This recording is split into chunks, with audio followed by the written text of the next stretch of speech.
தீபம் இன்றைக்கு தான் மாலை 6 மணி அளவில் ஆன்மீக பெருமக்களுக்காக ஏற்றப்படுகிற மகாதீபம் இன்றைய தினத்தில் ஏறத்தாழ 20 ஆண்டு காலமாக காலை முதல் மாலை தீபம் ஏற்றுகிற வரை வருகிற ஆன்மீக பெருமக்களுக்கு திராவிட முன்னேற்ற கழகத்தின் சார்பாக இன்றைய மாலை 6 மணி வரைக்கும், ஏன்னா இது கிரிவலப்பாதையில் இருக்குது, இந்த இடம் என்பது கிரிவலப்பாதையில் இருக்குது.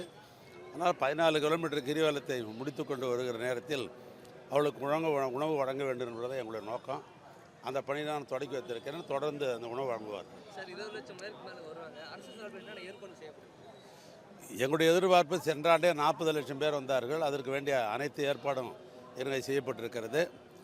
இந்த தீபத் திருவிழாவை முன்னிட்டு இதுவரைக்கும் ஏறத்தாழ 3 ஆய்வுக் கூட்டங்களையும் தேவைகளுக்கு என்னென்ன என்பதை எல்லாம் ஆராய்ந்து 3 ஆய்வுக் கூட்டங்கள் நடத்தணும். அறநிலையத்துறையின் சார்பாக என்னென்ன நடவடிக்கை எடுக்கப்பட்டிருக்கிறது, அது மட்டும் காவல்துறையின் சார்பாக என்னென்ன நடவடிக்கை எடுக்கப்பட்டிருக்கிறது, மாவட்ட நிர்வாகத்தின் சார்பாக எல்லா துறைகளையும் இணைத்து இந்த தீபத் திருவிழா சிறப்பாக அமைந்திட வேண்டும் என்ற அடிப்படையில் ஆய்வுக் கூட்டத்தை மேற்கொண்டோம்.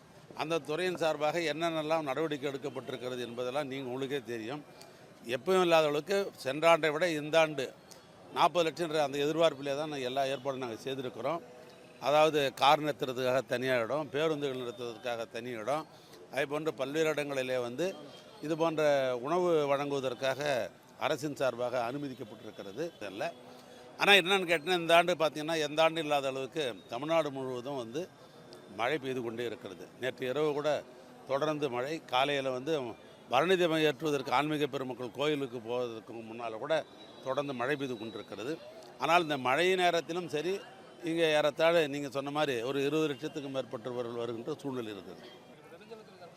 அது எப்பயுமே மழை பெஞ்சால் சாலை தான் முதல்ல துண்டிக்கும். எப்பயுமே இது இயற்கை, அதுவும் இயற்கை. மழை பெய்யுது எப்படி இயற்கையோ அது மாதிரி சாலைகள் துண்டிக்கிறது இயற்கை.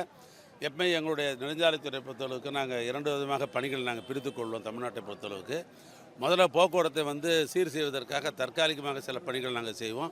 அதுக்கு அடுத்தபடியாக நிரந்தர பணி செய்வதற்கு முதலமைச்சரோட நிதி பெற்று அது நிரந்தர பணிகள் தான் செய்வோம். அது மாதிரி 2 கட்டமாக தான் செய்வோம். ஆனால் எந்த காரணத்தை கொண்டு என் தமிழ்நாட்டை பொறுத்தளவுக்கு உடனே போக்குவரத்தை தொடர்ந்து செய்கிற அளவுக்கு தான் நாங்கள் எங்களுடைய பணிகள் சிறப்பாக இருக்கும்.